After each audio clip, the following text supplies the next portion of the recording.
आजपासून राज्याच्या अर्थसंकल्पीय अधिवेशनाला सुरुवात होणार। कोकाटे मुंडेंच्या राजीनाम्यावर विरोधक आक्रमक होण्याची शक्यता। बीड हत्या प्रकरणावरून विरोधक सरकारची कोंडी करण्याची शक्यता।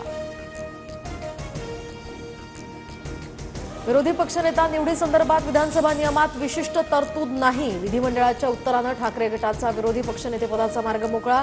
ठाकरे गट लवकरच विरोधी पक्षनेतेपदासाठी अर्ज दाखल करणार। पुणे पोलिसांकडून दत्तात्रय गाडेच्या मोबाईलची तांत्रिक तपासणी। पीडिता आणि गाडे एकमेकांच्या संपर्कात नसल्याचं समोर।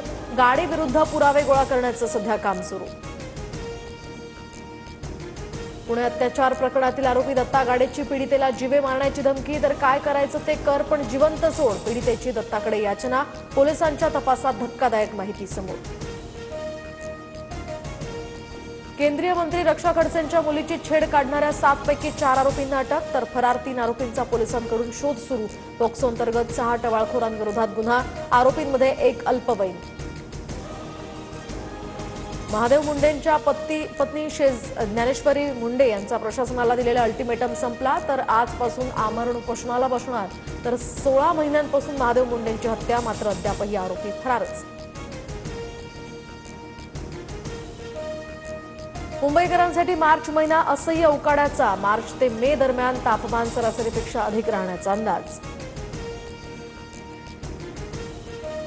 मुंबई नाशिक महामार्गावरील जुना कसारा घाट आजपासून बंद। रस्ता दुरुस्तीच्या कामानिमित्त घाट 4 दिवस बंद राहणार।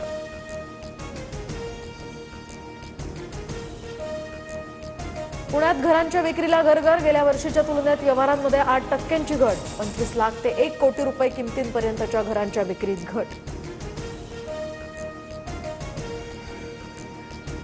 फेब्रुवारीमध्ये देशात 48 लाख कोटींचा ऑनलाईन व्यवहार। जानेवारीच्या तुलनेत मूल्य 6.5% घटलं, मात्र व्यवहारांचं प्रमाण हे 33% वाढलं। न्यूझीलंड विरुद्धच्या सामन्यामध्ये भारताचा 44 धावांनी विजय। सेमीफायनलमध्ये भारताचा आता ऑस्ट्रेलियाशी सामना। तर आफ्रिका आणि न्यूझीलंडमध्ये दुसरा सेमीफायनल होणार।